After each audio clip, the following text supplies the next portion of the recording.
This book summary from Cal Newport's How to Be a Straight A Student explains why sometimes less is more when it comes to studying, why you should purchase academic disaster insurance, and why finding a quiet coffee shop can improve your grades. Introduction. What are my benefits? In just 10 summaries, you will discover how to maximize your education. College is, for some, the best time of their lives, a time of exploration, academic inquiry, and unrestrained partying. For others, however, college life is punctuated by periods of intense stress and anxiety resulting from constant GPA-related anxiety. This makes complete sense, obviously. Consider the pressure that they are under. The grades you receive on tests and papers can shape your entire future, for better or worse. If you struggle with studying, there is hope. Whether you are writing a research paper or cramming for exams, these summaries will provide you with the tools you need to study effectively. These methods were not invented by chance, rather, they were obtained directly from an American student who majored in a variety of academic disciplines. The bottom line is that longer study sessions are not necessarily more beneficial. Taking the right types of notes, combating procrastination, developing time management skills, and utilizing various other techniques will help you study quickly and efficiently, allowing you to spend your weekends doing the things you enjoy. In these 10 abstracts, you will learn: when it comes to studying, why sometimes less is more. Why you should invest in academic catastrophe insurance. Why locating a peaceful coffee shop can boost your grades. Concept 1. Manage your time and work in short, intensive bursts in order to study more efficiently. How do you balance basketball practice, your English essay, your social life, and all of your other homework? Many students believe that there are not enough hours in the day to complete all of their assignments. However, that is patently false. Most people waste their time working at a low intensity, i.e. pseudo-working. This type of work occurs when you study in a distracting environment, such as in front of the television, or work for an extended period of time during which your concentration wanes. For instance, while it may feel like hard work to pull an all-nighter, the lack of concentration caused by sleep deprivation indicates that you are only pretending to work. Working in short, intense bursts is a more effective method for focusing your time. In fact, many students with perfect grades devote only a few intense study sessions, whereas their less successful peers devote a great deal more time to less intense study. In fact, research indicates that the optimal period for learning is approximately 50 minutes, so you should not work for more than an hour without taking a break. Consider the following: the amount of work you complete is proportional to the amount of time you spend working multiplied by the intensity of your concentration. In other words, if you study for 3 hours at an intensity of 10, you will achieve the same result as if you studied for 10 hours consecutively at an intensity of 3. By shortening the duration and increasing the intensity, you'd have 7 hours to do whatever you please, meet friends, party hard, sleep, or simply relax. To begin working in short bursts, however, you'll need to manage your time carefully. Keep a detailed calendar of your upcoming deadlines and responsibilities. Always carry a list with your daily schedule and jot down any new deadlines or tasks that arise throughout the day. Invest 5 minutes each morning in entering new deadlines into your calendar. Remember that keeping a calendar will only help you manage your time if you use it. Concept 2. Learn how to combat your innate procrastination tendencies.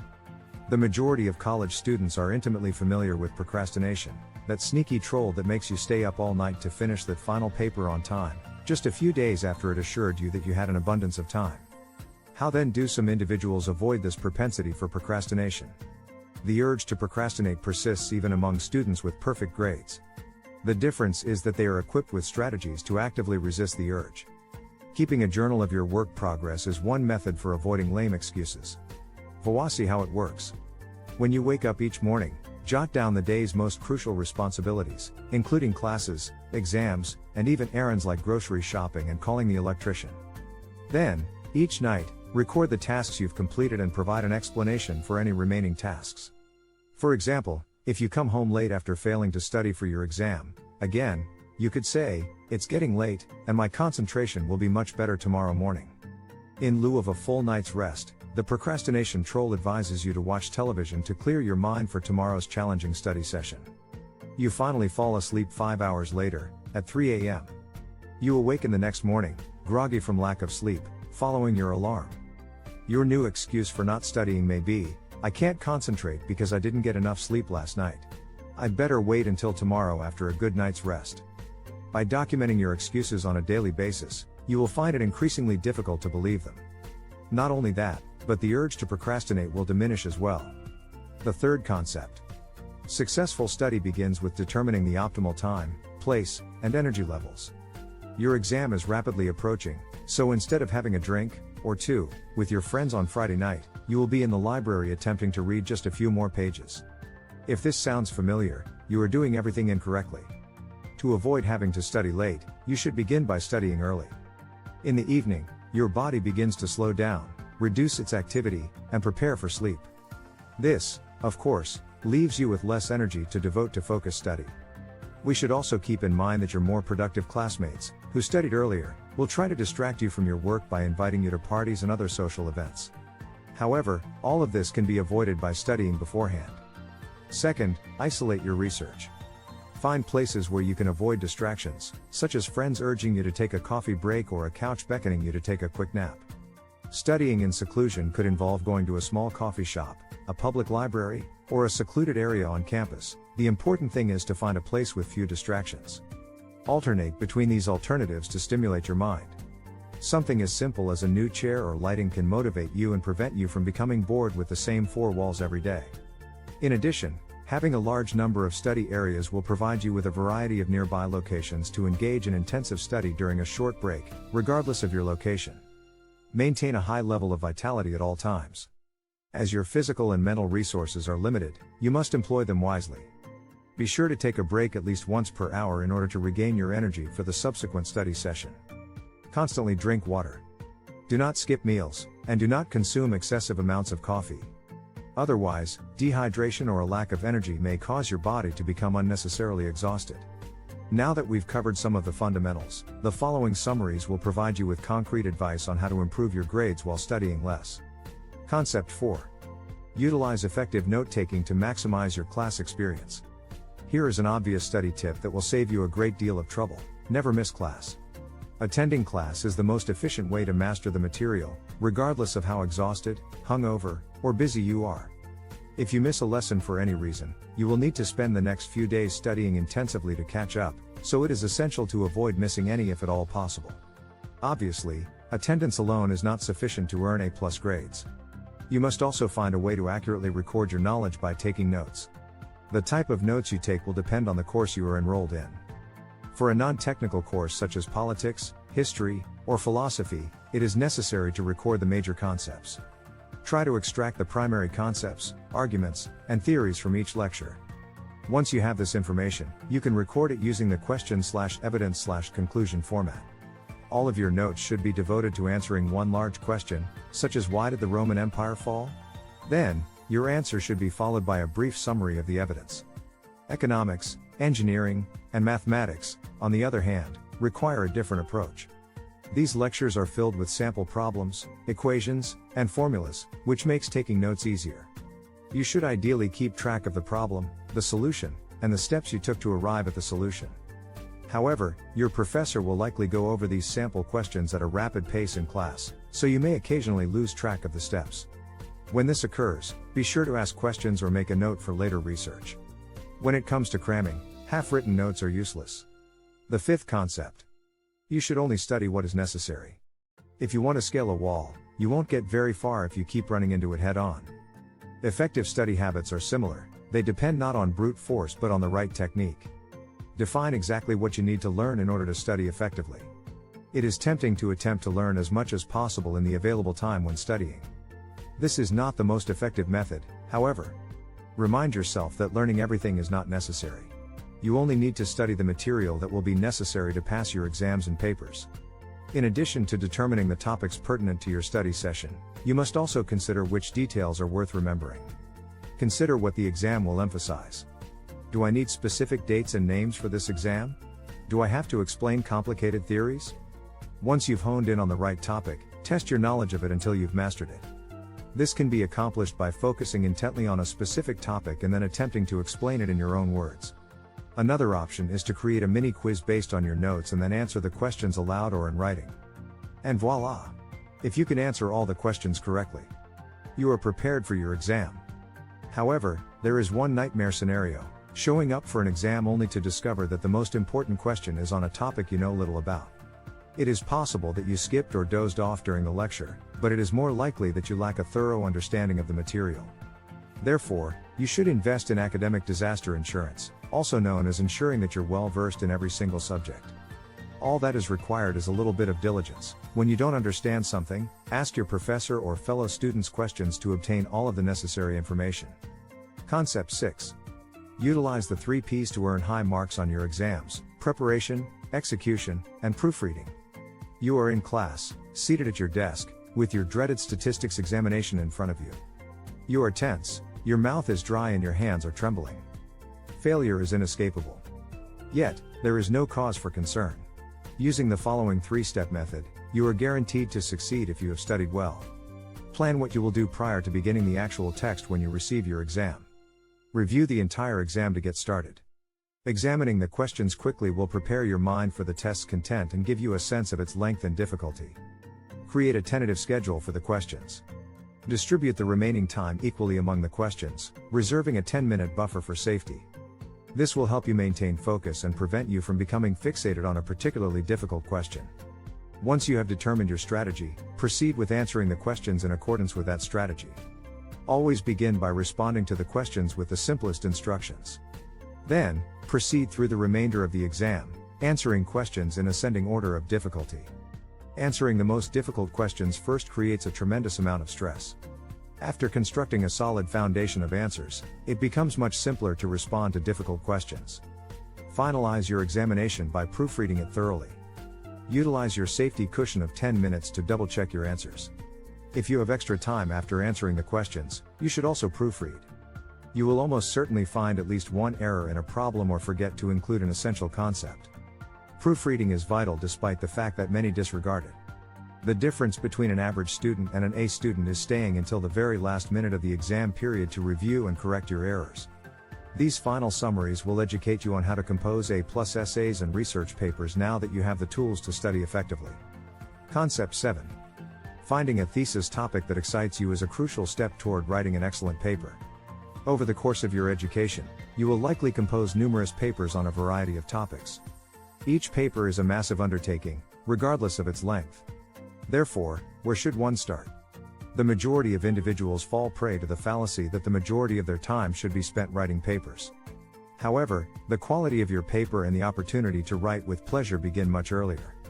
To write an excellent paper, you must find a topic that genuinely interests you. Your topic is not your thesis, rather, it is a general observation or subject, such as the economy of West Germany vastly outpaced that of East Germany. Start early and be constantly on the lookout for a topic or concept that interests you to ensure that this occurs. Furthermore, do not wait for the actual assignment.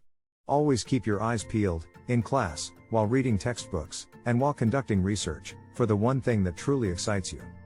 If, for whatever reason, you are unable to discover an engaging topic, you should seek the advice of your professors. They will be able to assist you in narrowing your focus and choosing an excellent topic. Once you've chosen a topic, it's time to delve deeper in order to formulate a specific thesis. Start by scanning sources that provide a broad overview of your topic, for example, the economy of East Germany and 20th century European politics, and then examine their bibliographies to identify promising research avenues. This is your thesis.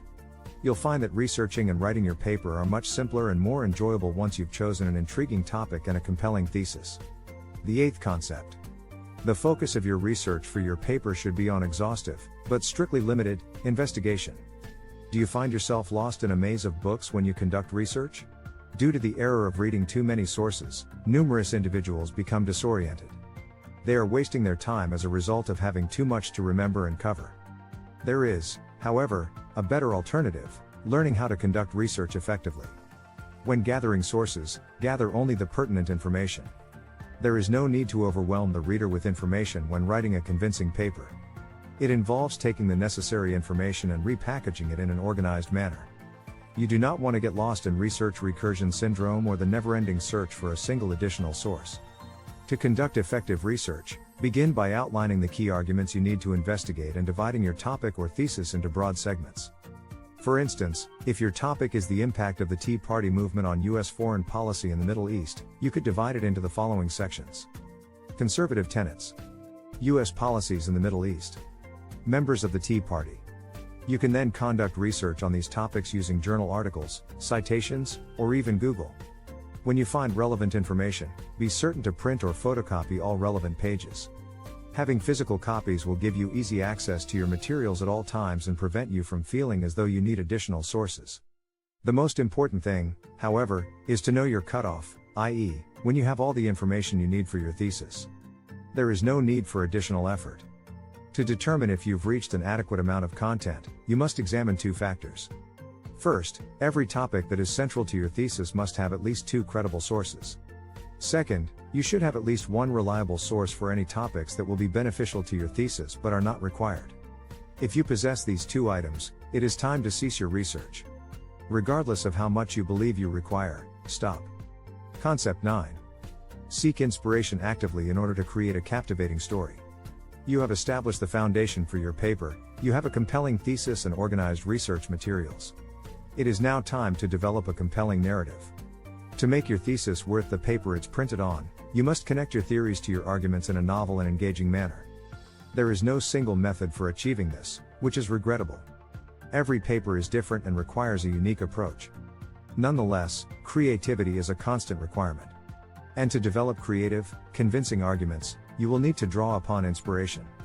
You can find inspiration by reading engaging articles, watching documentaries, or discussing your ideas with your professor or a friend. By observing how others formulate their arguments and listening to what others have to say about your topic, you will develop the inspiration required for originality. Once you're in the creative zone, it's time to return to your sources and see if any new, exciting connections emerge. Lastly, take a break and reflect on your arguments while engaging in an activity that will divert your conscious mind. Taking a nap, doing the dishes, or engaging in other mindless activities will allow your subconscious mind to assemble the pieces of the information you've researched. Now is the time to commit your ideas to paper by organizing your arguments into a logical structure. Before you begin writing, generate an outline of your arguments, including supporting details and quotations. Having the details arranged in a logical order will be of great assistance when writing creatively. Try to find the optimal amount of information. You do not want your outline to be too sparse. Likewise, a bloated structure with numerous Roman numeral numbered subpoints will impede the writing process. Concept 10. Fill out the structure, review your essay, and hand in your A+ paper. Now that the research is complete and the outline is in place, it is time to put pen to paper. Before you begin to imagine yourself as the next Dostoevsky or Shakespeare, however, keep in mind that your essay is not the place to express your literary ambitions. The writing process entails nothing more than transferring your well-developed structure and ideas to paper. In addition, now is not the time to think beyond what is in your structure, simply adhere to the plan. Do not allow yourself to become sidetracked by editing or additional research while you are writing. Concentrating solely on the writing will help you avoid distractions and prevent you from becoming overworked or performing irrelevant tasks. In addition, it is essential that you write in one of the secluded locations mentioned previously, such as a library or a small coffee shop. Writing is a difficult task that requires complete concentration, therefore, you should avoid any and all distractions. Last but not least, you must evaluate your work. A complete examination requires 3 passes.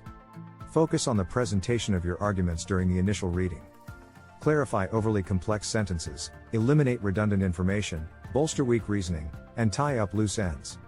Be on the lookout for significant structural flaws and reassemble as needed, but disregard any minor grammatical errors. On your second pass, print your text and read it aloud while highlighting all small errors and awkward constructions. Edit the document on your computer when you are finished. Finally, print your edited paper and read it one last time before submitting. If any minor errors passed unnoticed during the previous 2 passes, you will now identify them. Importantly, take pleasure in the cohesiveness of your polished work. Bask in the wonderful, rewarding sensation of finally turning in your paper, knowing that you've submitted a fantastic piece of writing. The conclusion. This book's central message is: successful studying isn't about how much time you invest in it but about the intensity and efficiency with which you do it. By applying these time management, exam taking, and paper writing techniques, you can score higher grades while studying less and having more time to spend on things you enjoy. Effective guidance. Keep a work progress journal to smash procrastination. Procrastination doesn't just happen once. It occurs numerous times over the course of weeks, months, and even years. Keep a journal of the work you complete and the instances in which you procrastinate, as well as the reasons for your procrastination. You will soon realize how flimsy these reasons are, and you will be forced to reconsider them. Studying in small, intensive bursts saves a lot of time. It may seem counterintuitive, but there is no point in working for extended periods. The effects of a lengthy study session are fatigue, lethargy, and distraction. It is much more effective to study in short, intense bursts of no more than an hour. You will be amazed by how much you accomplish. If you are a student struggling to become an A+ student, click the link in the description box to obtain the book. Thank you for watching. Please subscribe, like, and share this video with your friends and family.